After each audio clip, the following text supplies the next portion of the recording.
Role-playing games have developed quite substantially from when they were first introduced in the video game world. From the SNES to the next gen, the genre expanded towards countless horizons, and it is now quite challenging to define, clear, what makes an RPG a true RPG. In other words, why is it so hard to define what an RPG is? First things first, roll the intro.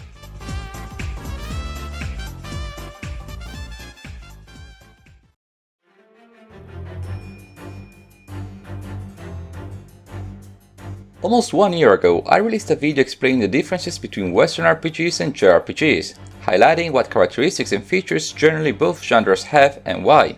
However, in that video, I didn't quite explain what a role-playing game is, and the reason why I oversimplified is because it's quite challenging to do so.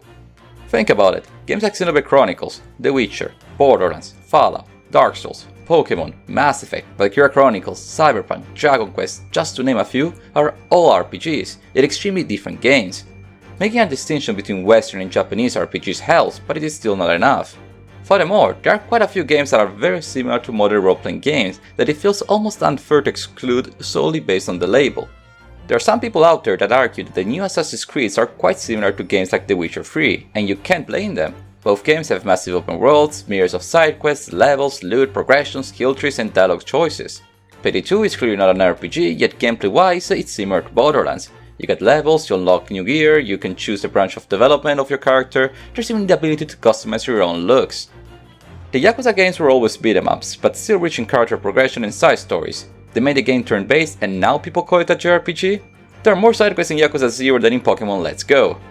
This is getting ridiculous, and setting each individual case would create chaos and bring us to square one. It feels fake to make a statement like, there is no such thing as a true RPG, because as customers and passionate players, we do want to have an answer. Perhaps not scientific, but something understandable to the following question: what is a role-playing game? And by extension, why is it so hard to define what an RPG is?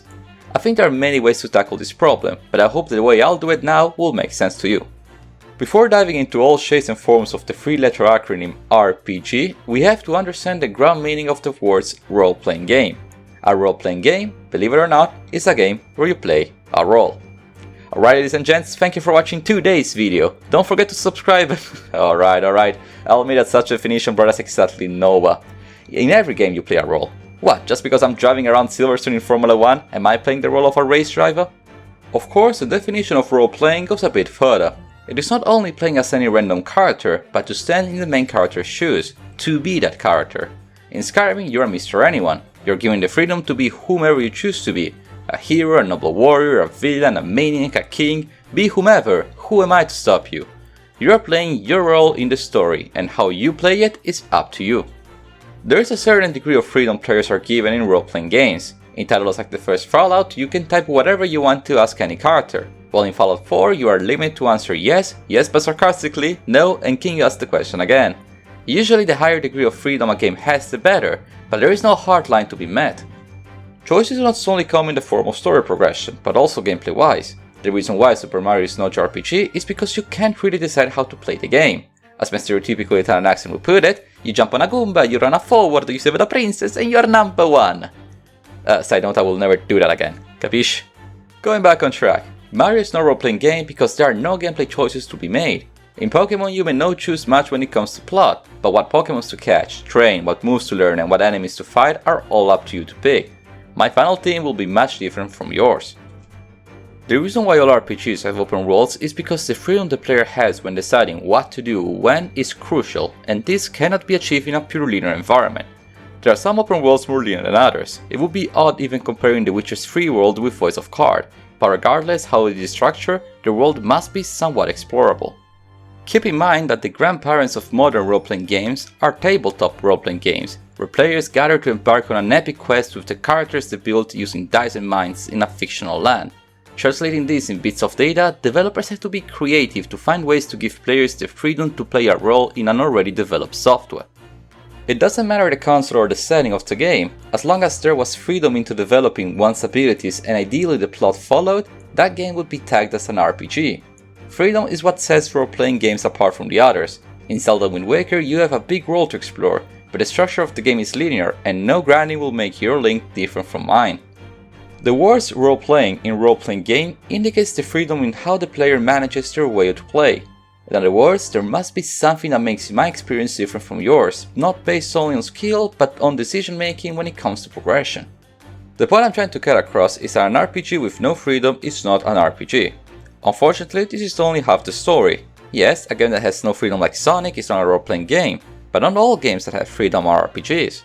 There's freedom in side quests in Sunset Overdrive, but that's no RPG. Why is it hard, at times controversial, to claim what's an RPG and what's not? The reason the term RPG has become so loose yet so strict at the same time can be explained by looking at how games changed these past 20 years. More specifically, what were the changes that in my opinion made this whole foggy mess spawn in the first place.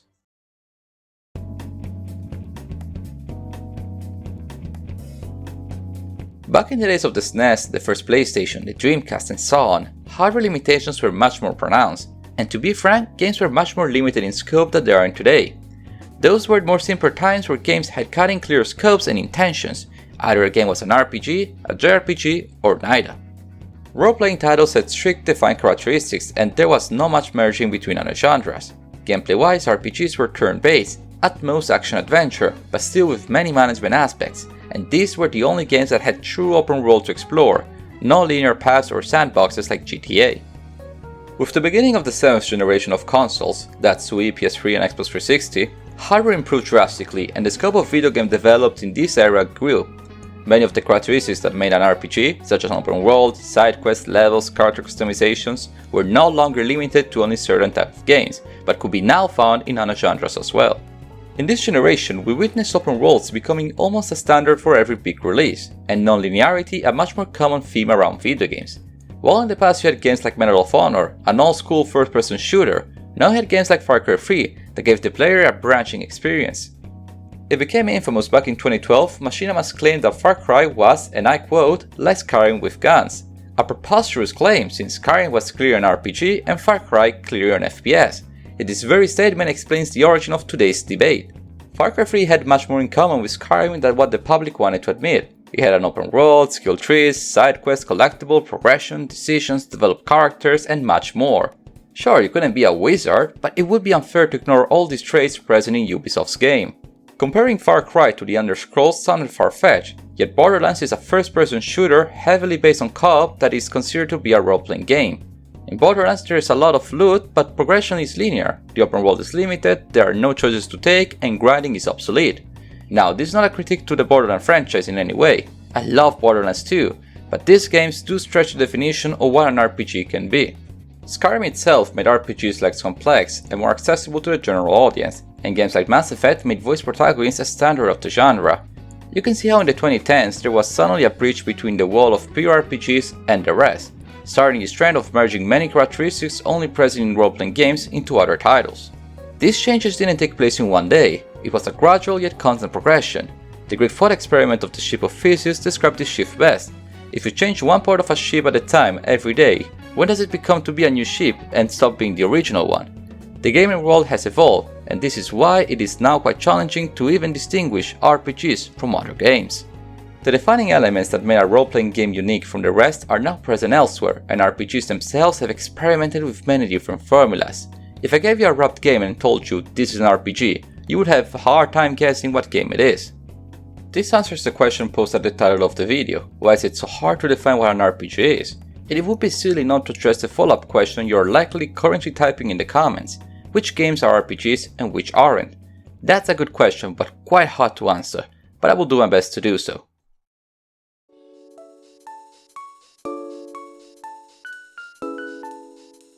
When writing the script of this video, I wanted to avoid answering the question what's an RPG, because I know it will spark useless debate. Even if the way I'll define an RPG may not suit your definition, this should not be a source of confrontation, because ultimately the label role-playing game is just that, a label, a neutral adjective. Zelda Breath of the Wild is a fantastic game, a masterpiece. Defining it as an RPG or not makes absolutely no difference of the quality of the product. In general, I think there are 3 philosophies and 3 reasonings that are used to answer this question. For simplicity's sake, I've given them all a name that more or less convey what they stand for: a purist answer, a moderate answer, and an inclusivist answer. Starting with the former, purists are the people who are very strict with their definition for what an RPG is. For them, a role-playing game has to have a maximum degree of freedom and flexibility that adapts to the player's desire to shape themselves and the world that surrounds them. An RPG is a game that allows the player to do virtually everything, from creating the protagonist's backstory to slaughtering any character that roams the land. Purists will not consider games like The Witcher 3 or Fallout 4 to be roleplay, for example, because the main character has a defined backstory and voice acting, and the choices the protagonist makes in the game world are minimal in comparison to games like the first Fallout. Purists would exclude JRPGs from the equation as well due to their scripted nature. Moderates are more loose with their definition, but would still have some red lines to define what an RPG is. For them, as long as the game offers a good degree of freedom, a progression, and decisions to be made, that's okay for them. They would consider Xenoblade an RPG because the way you develop your party will be different in every run, while AC Origins is not an RPG because even if you get levels, you will ultimately unlock all skills like everyone else who plays the game. At last we have the inclusivists that would consider anything that has open world and levels an RPG. This is a bit of a less common philosophy to follow, but I have seen people argue that games like Far Cry and Yakuza should be considered role-playing games even if the previously mentioned characteristics are loosely followed. As you may have guessed by me listing these three factions, there is no correct interpretation, and it is up to you to decide how much freedom and world shaping matters in order to label a game an RPG. Personally, I see myself somewhere around the moderate wing of this debate, leaning perhaps on the purist side, but again, no answer of mine will be ever deterministic nor permanent. If you made it this far, I want to thank you in one too many RPG times for watching today's video. Today I've answered quite a lot of questions, from what makes an RPG, to how RPG developed in recent times, to what should be considered an RPG, but in retrospect, this topic would require a much deeper dive into game design and game philosophy, things I like but I'm far from an expert. As always, I hope you liked this video and invite you to subscribe for more. I wish you a wonderful day. Arrivederci.